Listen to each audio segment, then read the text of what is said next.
there was a quote unquote deal going down, and it's the age-old story of robbing someone while you're trying to get weed or money in exchange with them.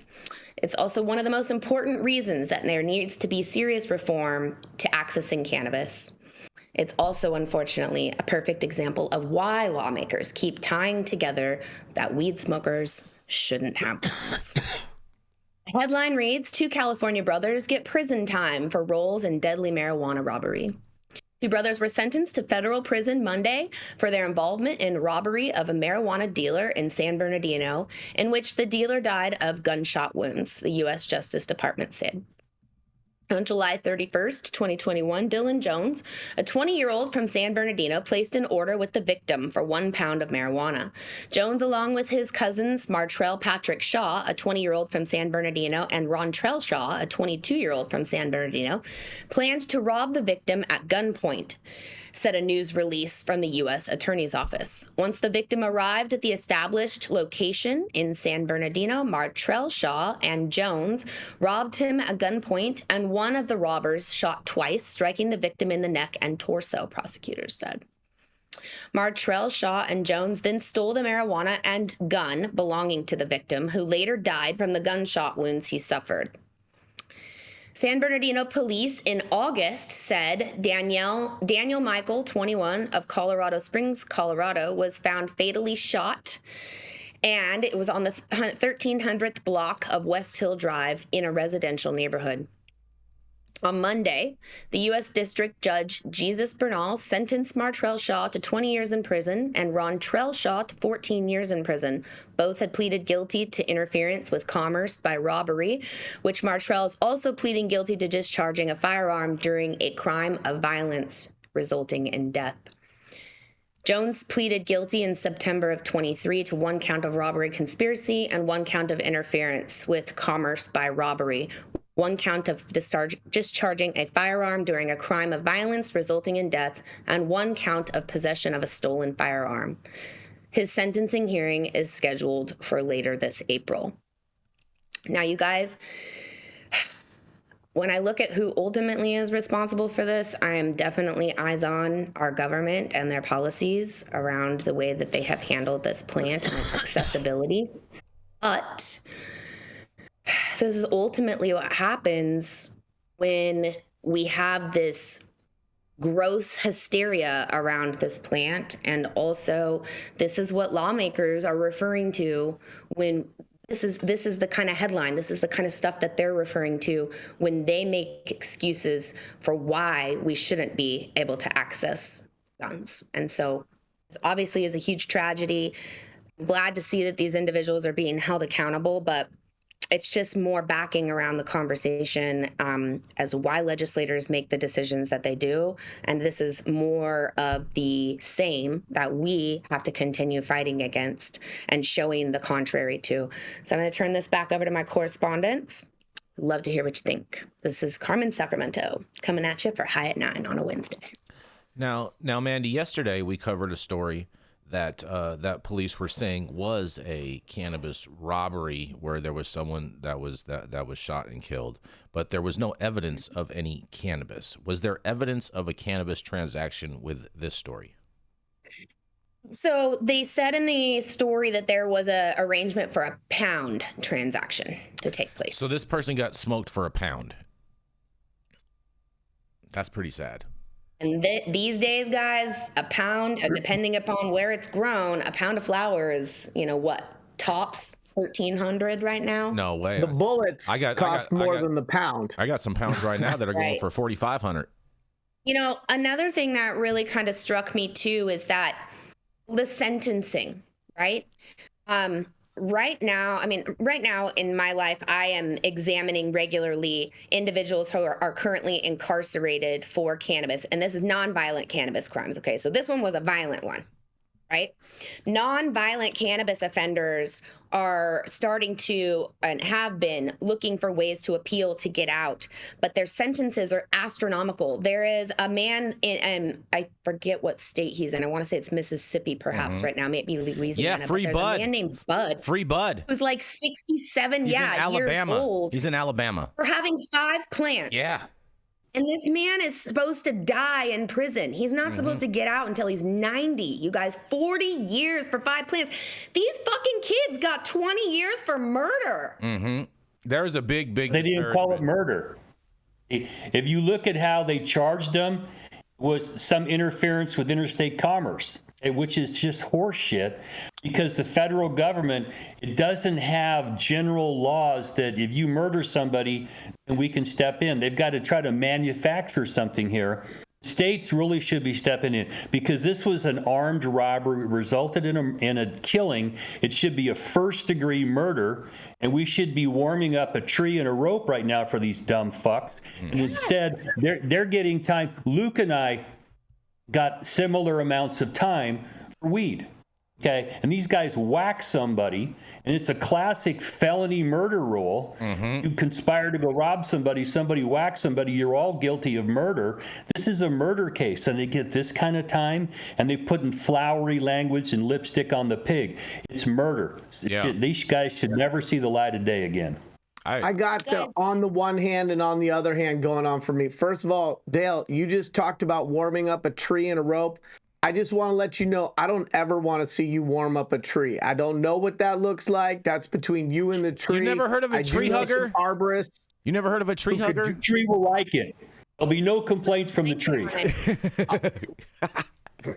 I'm not sure if you have a minimum diameter size for the trunk, but that is a whole nother episode on a whole nother channel. Here's my on the one hand and here's my on the other hand. On the one hand, I do firmly believe that a lot of violent crime is connected to poverty and that there's this crabs in the barrel notion. And on the other hand, I don't feel sorry for people who rob people at gunpoint. And I think that the story is about that, and what they're robbing somebody for almost is less relevant, whether it's jewelry or cannabis. It's a violent crime. The other thing that comes up for me is we hear this talking point, and we heard it here with our guests, and we hear it a lot in policy circles around violent versus non-violent cannabis crimes. And I have an issue with that, because a lot of times violent crimes don't require violence. Possession of a firearm while in committing a crime or a cannabis felony makes that skewed towards, oh, well, those are the violent offenders. And the truth is, there's a lot of young men specifically growing up trying to find their way without a lot of guidance, and they do some dumb shit. And so I think it's important for us to understand that the communities that were most enforced against were also ones that had lots of poverty. And I think we need to be compassionate around that. Exactly. Well, but Yarrow, the problem is that there is a significant cohort of young men, especially, that will turn to violence. They are violent, they're highly disagreeable, and that's where law enforcement turns most of its attention. And we can quibble about whether they had a gun, whether they had a stick, a sharp stick, you're going to run over with your car. There is a cohort of men out there, particularly, that are violent, prone to violence, will use it, and they are the target that law enforcement should be watching, and they should be the ones we watch the most carefully. And if we don't throw them in jail for life, then if we let them out, then we got to warm up that tree. And I don't even know how to do that.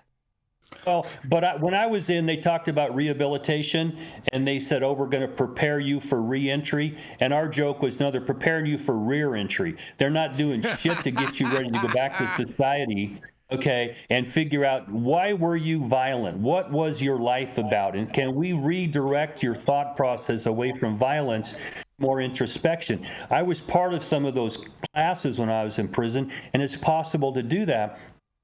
But it's violence. It tends to be young men. That's how they express violence. We need to look at that with a sympathetic eye.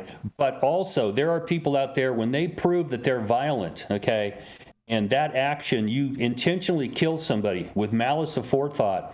Now, what are we going to do with this person? And, as much as I like to think about rehabilitation, I'd pop a cap in the ass of some of these people myself. I've met them in prison, and they are not rehabilitatable. They're just not. I mean, what do we do with them? Dale, good point. Well, I mean, have you ever had thoughts of maybe like throwing them on the front lines in the military, and then that way we can digress some of the population? Well, the problem is that they don't cooperate very well. They're highly disagreeable. You give them an order, they're going to tell you go fuck yourself.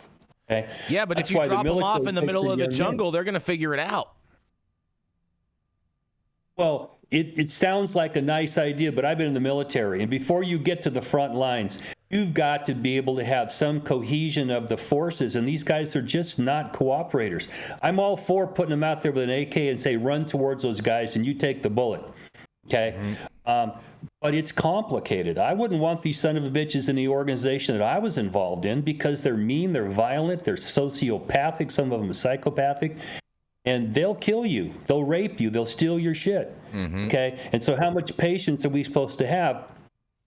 For me, there are some things you do that demonstrate to me that, okay, karma's going to catch up to you, and I'll warm up that tree and get me a rope.